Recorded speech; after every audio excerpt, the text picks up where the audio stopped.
Selamat sejahtera, saya Lai Koi Kit dari Option Bimbingan dan Kaunseling 2 akan membuat perbincangan mengenai ujian psikologi bimbingan dan kaunseling.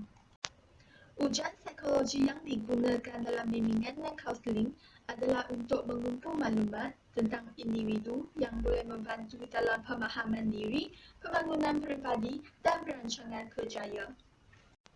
Pengelolaan inventory.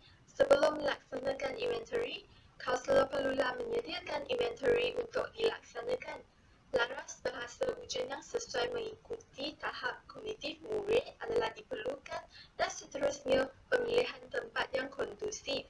Semasa pelaksanaan ujian, penerangan masa menjawab dan arahan yang terdapat dalam inventory adalah perlu dan selepas itu, pengiraan skor dan interpretasi keputusan yang diperolehi dan seterusnya membuat perbincangan berdasarkan hasil analisis inventory bersama murid.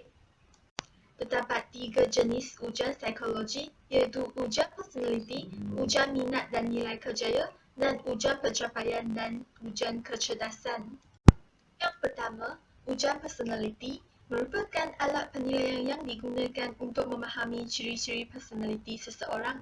Ini membantu kaunselor untuk memahami keunikan individu, kecenderungan perilaku dan gaya pemikiran mereka. Seterusnya, terdapat pelbagai kepentingan ujian personaliti dalam bimbingan dan kaunseling. Yang pertama ialah penilaian diri. Ujian personaliti ini dapat membantu individu untuk lebih memahami diri mereka sendiri. Hasil ujian memberikan wawasan tentang kekuatan, kelemahan dan aspek-aspek lain dari kepribadian yang mungkin perlu diperhatikan. Yang kedua ialah pemahaman interpersonal. Ujian personaliti ini dapat membantu mengenal pasti corak hubungan interpersonal. Ia dapat memberikan maklumat berharga tentang cara seseorang berinteraksi dengan orang lain, lebih suka bekerja sendiri ataupun dalam kumpulan, ataupun cara bertindak balas terhadap konflik. Seterusnya, asas intervensi. Hasil ujian personaliti sebagai dasar mengembangkan strategi intervensi bimbingan dan kaunseling yang lebih efektif. Kaunselor dapat menyusun program bimbingan yang disesuaikan dengan karakteristik unik setiap individu. Yang keempat ialah pembangunan peribadi. Individu boleh menggunakan keputusan ujian untuk mengenal pasti bidang yang mungkin perlu diperbaiki ataupun diperkukuhkan untuk mencapai pertumbuhan peribadi yang lebih besar. Seterusnya ialah perancangan pendidikan. Ujian personaliti ini dapat membantu murid dalam merancang program pembelajaran yang sesuai dengan gaya pembelajaran dan pilihan kognitif murid. Yang akhirnya ialah penilaian progres. Ia sebagai alat penilaian untuk melihat perkembangan individu selama sesi bimbingan dan kaunseling. Ia juga dapat membantu untuk menilai keberkesanan intervensi dan menyesuaikan pendekatan jika diperlukan. Terdapat pelbagai contoh ujian personaliti seperti inventory personality BM iaitu adaptasi inventory personality berdasarkan pengelasan Briggs-Myers. Seterusnya, inventory Big Five merupakan instrumen mengukur dimensi 5 faktor personality iaitu ekstraversi, kesetujuan, neuroticisme, kehematan dan keterbukaan. Yang ketiga, inventory personality California mengukur berbagai aspek kepribadian termasuk motivasi, interaksi sosial dan keterampilan kepemimpinan. Berdasarkan laman web Sistem Perkhidmatan Psikologi dan Kaunseling Perkhidmatan Awam Johor, inventory personality Briggs-Myers ini adalah inventory untuk mengukur personaliti individu berdasarkan kategori psikologi yang diketengakan oleh Carl Jung pada tahun 1921. Kategori ini melihat kepada 4 aspek utama iaitu dari aspek fokus individu sama ada tertumpu kepada dirinya sendiri, introversion ataupun lualan extraversion. Kedua, penerimaan maklumat individu sama ada menerima fakta sensing atau menafsir dan menambah maksud intuition. Ketiga, membuat keputusan sama ada berdasarkan logik dan consistent thinking atau berdasarkan naluri dan belas kasihan feeling. Yang seterusnya, keadaan sesuatu sama ada individu lebih suka mengikut ketetapan judging atau lebih terbuka kepada pilihan atau perkara yang baharu perceiving. Ini merupakan contoh inventory personality Briggs-Myers. Cadangan masa adalah antara 15 hingga 25 minit. Session pertama, kedua, ketiga masing-masing yang terdiri pada fokus individu, penerimaan maklumat individu dan membuat keputusan. Manakala session 4 merupakan soalan mengenai keadaan sesuatu, kejumlahannya ialah 96 soalan. Berdasarkan jawapan saya, dimensi personaliti saya ialah ISFJ. Saya merupakan seorang yang tertumpu kepada diri sendiri, menerima maklumat dari segi menerima fakta berbanding menafsir dan menambah maksud mengenai fakta yang ditulis. Seterusnya saya F, iaitu membuat keputusan berdasarkan naluri dan belas kasihan, dan J merupakan saya seorang suka mengikut ketetapan dalam sesuatu keadaan. Yang kedua, ujian minat dan nilai kerjaya. Ujian minat kerjaya merupakan satu alat ukuran untuk mengenal pasti minat individu tentang sesuatu aktiviti dalam pekerjaan-pekerjaan yang khusus berdasarkan persekitaran kerja. Ujian minat kerjaya adalah untuk mengenal pasti minat dan keutamaan individu berkaitan dengan dunia pekerjaan. Contohnya ialah menteri minat kuat dan carian arah sendiri. Prosesnya, individu menjawab soalan berkaitan dengan minat mereka dalam pelbagai bidang kerjaya, industri dan aktiviti. Manakala ujian nilai kerjaya adalah untuk menerokan nilai-nilai yang penting kepada individu dalam konteks kerja dan kerjaya. Contohnya, inventory nilai kerja dan prosesnya merupakan individu menilai dan memilih nilai-nilai yang penting baginya dalam situasi kerja seperti autonomi, pencapaian, kestabilan, keadilan dan sebagainya.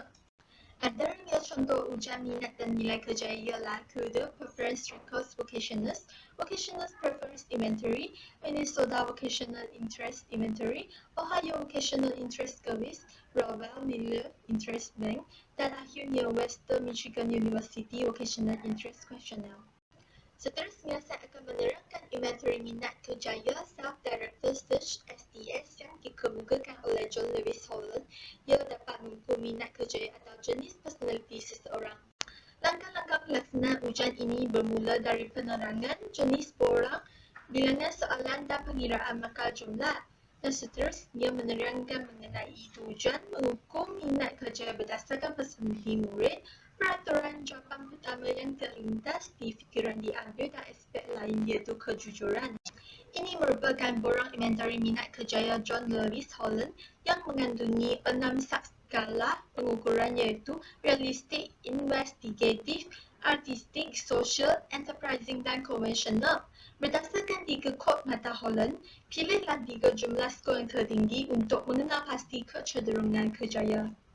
Berdasarkan contoh yang ditunjukkan, kita boleh dapat lihat ECA merupakan kod yang tertinggi dalam borang tersebut. Berdasarkan senarai judul dan maklumat kerja yang sesuai bagi personaliti ECA ialah kewangan, statistik dan pengangkutan, seterusnya pengurusan dan kejuruteraan logistik. Sekiranya seseorang individu berminat menjadi seorang pengurus projek, langkah untuk mencapai cita-cita adalah berlatih menjadi seorang pemimpin dan melanjutkan pelajarannya ke universiti yang mempunyai khusus pengurusan projek. Ketiga, ujian pencapaian dan ujian kecerdasan. Ia memberikan bukti secara tidak langsung tentang potensi yang ditunjukkan oleh murid-murid berdasarkan prestasinya. Ia digunakan untuk membuat telahan pencapaian di sekolah atau institusi pendidikan tinggi. Ini merupakan jadual perbezaan ujian pencapaian dan ujian kecerdasan. Dari aspek fokus dan matlamat, ujian pencapaian mengukur pengetahuan dan kemahiran khusus yang diperoleh seseorang melalui pendidikan. Manakala ujian kecerdasan adalah untuk menilai kapasiti kognitif dan potensi intelek tanpa mengambil kira pengetahuan khusus. Dari aspek hasil diukur pula, ujian pencapaian adalah berdasarkan grade atau markah yang mencerminkan tahap pemahaman dan pencapaian dalam mata belajar tertentu. Manakala ujian kecerdasan pula merupakan skor kecerdasan umum atau skor dalam pelbagai domain kecerdasan. Dari aspek penggunaan dalam bimbingan dan kaunseling pula, ujian pencapaian merupakan penilaian akademik dan pemilihan masuk perguruan tinggi, manakala ujian kecerdasan memberi wawasan tentang potensi individu, memandu perkembangan peribadi dan membantu dalam pemilihan kerjaya. Dari aspek perbezaan individu pula, Ujian pencapaian mencerminkan tahap persediaan dan usaha individu dalam pendidikan formal dan ujian kecerdasan adalah mengukur kebolehan individu intrinsik tanpa mengira latar belakang pendidikan. Ujian-ujian aptitud sekolah rendah adalah untuk mendapatkan maklumat tentang kemahiran asas murid dalam literasi dan numerasi serta minat atau kecenderungan dalam bidang tertentu. Bagi menengah rendah adalah mendapatkan maklumat tentang pengetahuan dan kemahiran umum murid dalam berkomunikasi, berfikir, berinteraksi dengan persekitaran, manusia dan penciptanya serta minat atau kecenderungan dalam bidang tertentu. Manakala menengah atas adalah untuk mendapatkan maklumat tentang kemahiran spesifik murid serta minat atau kecenderungan dalam bidang yang lebih spesifik.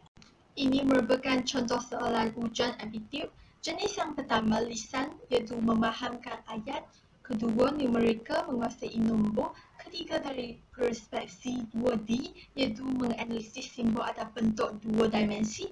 Yang seterusnya, keempat, merupakan persepsi 3D, manipulasi bentuk dan raja 3 dimensi. Seterusnya, kelima, teknikal, iaitu memahami cara sesuatu berfungsi. Jenis keenam, equity, mengira dengan pantas. Dan seterusnya ialah analitikal, iaitu menganalisis data dan membuat kesimpulan. Secara umumnya, ujian psikologi adalah bentuk ujian yang telah dipiawaikan seperti ujian inventari dan skala untuk mengukur kecerdasan, kebolehan mental secara umum dan spesifik, kebolehan dalaman nilai, minat, personaliti, motivasi dan bidang-bidang psikologi lain yang telah dibangunkan serta mempunyai kesahan dan kebolehpercayaan. Seseorang kaunselor atau guru bimbingan dan kaunseling, pengguna ujian serta informasi kuantitatif yang lain mesti mengetahui cara menggunakan ujian dan menginterpretasikan alat ujian tersebut dengan baik. Ini merupakan rujak yang saya gunakan dalam pencarian maklumat. Sekian, ini sahaja daripada saya. Terima kasih.